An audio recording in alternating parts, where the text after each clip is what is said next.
বাবা, বাবা, আজ একটু মাংস কিনবে? আজ আমি রোজা। ছেলের মুখে এমন কথা শুনে হতভম্ব জামাল। কি উত্তর দিবে সে? যেই ঘরে নুন আনতে পান্তা ফুরাই সেই ঘরে মাংস জুটবে কি করে? 10 বছর বয়সী ছেলেটা যে কখনো আবদারও করেনি কিছু, আর আজ এমন একটা জিনিস চেয়ে বসলো যা তার সামর্থ্যের বাইরে। এখনো ভুলিনি জামাল অতীতের সেই কথা, যখন কিনা পাড়ায় পাড়ায় ঘুরেছিল একটু টাকা ধার করতে, ঈদে বউ বাচ্চার মুখে একটু হাসি ফুটাবে বলে। কিন্তু কি নিষ্ঠুরে সমাজের মানুষগুলো! সে গরিব বলে তাকে টাকা ধার দিল না। এইদিকে ছেলে যে বাবার মুখে চেয়ে আছে জবাবের আশায়। ছেলেকে জড়িয়ে ধরে বলল, আমাদের মতো গরিবদের কোনো শখ থাকতে নাই রে বাবা, আর রোজা থাকলেই তো মাংস খেতে হয় না। আচ্ছা বাবা, তুমি যে বলেছিলে আল্লাহ অনেক দয়ালু, তাহলে আমাদের এত কষ্ট তিনি কি করে সহ্য করেন? জামাল বলল, এমন কথা বলতে হয় না রে বাবা। আল্লাহ যাকে বেশি ভালোবাসে তাকেই বেশি বিপদ দেন। ও তুমি এখন বুঝবে না, বড় হও, আস্তে আস্তে সব বুঝবে। ছেলেকে সান্ত্বনা দিয়ে বাড়ি থেকে বের হয় জামাল। বাইরে প্রচন্ড গরম, গরমে গাছপালা কেমন নির্জীব হয়ে আছে, পাখিদেরও কোনো সারা শব্দ নেই। কিন্তু থেমে নেই এই ব্যস্ত শহর। কি গরম, কি ঠান্ডা! জীবিকার তাড়নায় সবাইকে ছুটে বেড়াতে হচ্ছে এক প্রান্ত থেকে অন্য প্রান্তে। এরই মধ্যে একজন স্টুডেন্ট তার রিকশায় উঠল। তথাকথিত শিক্ষিত এই যুবকরা জানে না একটা রিকশা চালককে কিভাবে সম্মান দিতে হয়।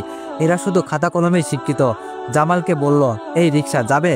জামাল হ্যাঁ সুযোগ শব্দ করে ছেলেটাকে রিকশাতে তুলে নিল। কেউ কেউ এসি গাড়িতে করে নিজ কর্মস্থলে যাচ্ছে, কেউ কেউ হাত পাকাটা সাথে করে নিয়েছে হাওয়া খাওয়ার জন্য। কিন্তু এই গরিব মানুষগুলোর একটু বিশ্রাম নেওয়ার মতো সময় নেই।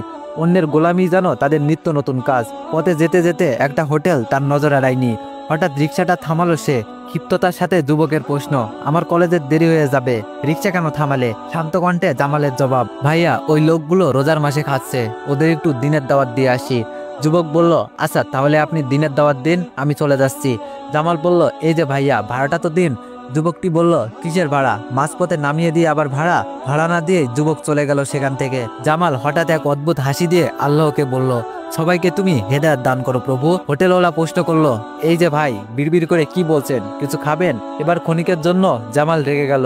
নিজের রাগকে কন্ট্রোল করে বলল, ভাই আমি রোজা, আপনি রোজা না? হ্যাঁ কিন্তু। জামাল বলল, থাক, আপনাকে আর কিন্তু বলতে হবে না।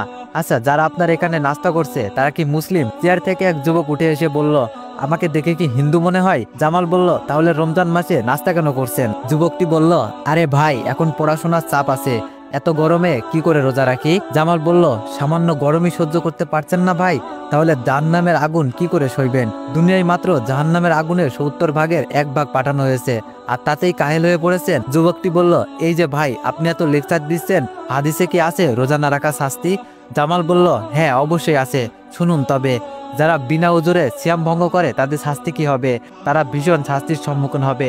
এক, আবু উমামা রাদিয়াল্লাহু আনহু থেকে বর্ণিত, রাসূল সাল্লাল্লাহু আলাইহি সাল্লাম বলেছেন, একদিন আমি স্বপ্নে দেখলাম যে একটি সম্প্রদায় উল্টোভাবে ঝুলছে, তাদের গালটি ফাড়া, তা থেকে রক্ত ধরছে।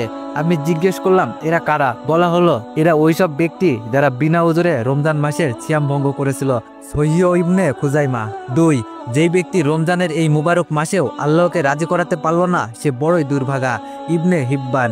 3, যেই ব্যক্তি শরীয়তে উজর ছাড়া এই রমজান মাসে একটি রোজাও ছেড়ে দেবে, সে যদি এর বদলে সারা জীবনও সিয়াম পালন করে তবে তার পাপের খেসারত হবে না।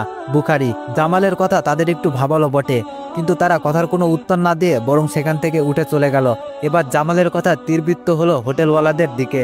তাকে বলল, অন্যায় করা আর প্রশ্রয় দেওয়ার মধ্যে কোনো পার্থক্য নেই। হোটেলওয়ালা বলল, এই যে ভাই, আপনার জন্য ওই লোকগুলো চলে গেল, আমার টাকাও দিল না, আর আপনি এখানে লম্বা লম্বা লেকচার দিচ্ছেন কেন?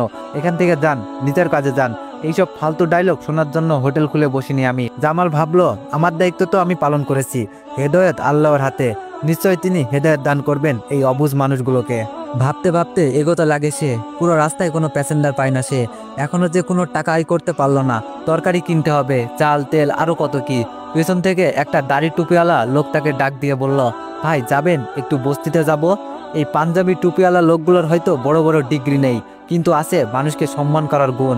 তাই তারা যানবাহনের নাম ধরে জামালের মতো রিক্সা চালকদের সম্বোধন করে না, যেটা আমাদের তথাকথিত শিক্ষিত যুবকেরা করে। বস্তির কথা শুনে একটু চিন্তায় পড়ল জামাল, কিন্তু তবুও কিছু না বলে লোকটারে রিক্সায় নিল। অনেক কথা হলো দুজনের মধ্যে।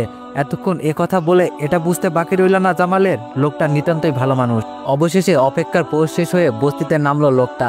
বস্তিবাসীদের কষ্ট দেখে জামালের চোখের কোণাটা একটু ঝাপসা হয়ে উঠল। ভাবলো, ইস, আমার যদি টাকা থাকতো এদের একটু সাহায্য করতাম। লোকটা বস্তিবাসীদের হাতে কিছু টাকা তুলে দিল। লোকগুলো তা খুশি মনে নিয়ে নিল। গরিবদের মুখে হাসি ফোটাতে বেশি অর্থ খরচ হয় না, সামান্যতেই তারা অনেক বেশি খুশি হয়ে যায়। এবার জামালের হাতে 500 টাকার একটা নোট তুলে দিল লোকটা। জামাল বলল, ভাইয়া, আমার ভাড়া এত নয়, মাত্র 50 টাকা। লোকটি বলল, আমি জানি সেটা, একটু মাংস কিনে নিয়ে যাও পরিবারের জন্য। জামাল একটু ইতস্তত বোধ করে বলল, না থাক ভাইয়া। লোকটি বলল, এটা আমার টাকা না, আল্লাহ আমায় দিয়েছেন, তার থেকে আমি দিচ্ছি। লোকটার কথায় জামাল বুঝলো এখনো ভালো মানুষ আছে পৃথিবীতে, এজন্যই কিয়ামত এখনো আসেনি। খুব শীঘ্রই হয়তো এই মানুষগুলো বিলীন হয়ে যাবে দুনিয়ার বুক থেকে, তখন পৃথিবী ঘোর আধারে ছেয়ে যাবে।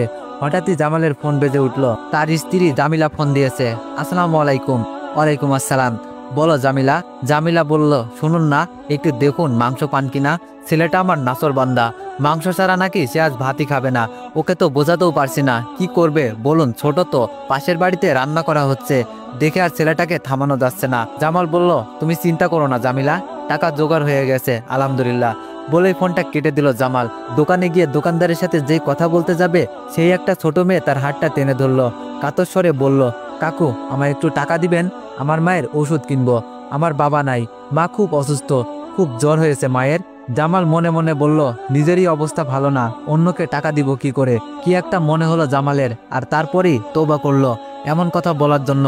কথাটা ছিল, নবীজি সাল্লাল্লাহু আলাইহি সাল্লাম ইরশাদ করেন, কোনো ব্যক্তি যদি হালাল কামাই থেকে সঠিক খাতে একটা খেজুরও দান করে, তবে আল্লাহ তাআলা সেই সামান্য দানকে এমনভাবে প্রতিপালন করেন যেমন তোমাদের কেউ তার উট প্রতিপালন করে থাকে। অতঃপর সেটি বাড়তে বাড়তে উহুদ পাহাড় পরিমাণ পৌঁছে যায়। বুখারী ও মুসলিম। ছোট্ট মেয়েটার হাতে 350 টাকা তুলে দিয়ে 150 টাকা নিজের খরচের জন্য রাখলো, কারণ ঘরে যে চাল ছাড়া সামান্য নুনও নেই। দোকানদার বলল, মাংস নিবেন ভাই? জামাল বলল, না ভাই, আজ নিব না, আল্লাহ তৌফিক দিলে অন্য একদিন দেখবো ইনশাল্লাহ। প্রয়োজনীয় বাজার করে আবারও দাঁড়ালো জামাল। যদি কোনো প্যাসেঞ্জার পাওয়া যায়। একটা গুন্ডা মতো লোক তার রিকশায় উঠলো। লোকটা নির্দিষ্ট গন্তব্য নামার পর হনন করে চলল। জামাল তাকে ডাক দিয়ে বলল, ভাই, আমার ভাড়া। ভাড়ার বদলে একটা ঠাস করে চর বসিয়ে দিল লোকটা, আর বড় দাম্ভিকতার সাথে বলল, আমায় দেখে কি তোর মনে হয় আমি ভাড়া দিব? চোখের কোণে জল চলে আসে তার। এই জল অপমানের নয়, অনুশোচনার। নিজের অতীত হঠাৎ মনে পড়ে যায়। এই একটা চরই যে তার কাছ থেকে অনেক কিছু কেড়ে নিয়েছিল, তার ঘর বাড়ি আপনজন সবকিছু।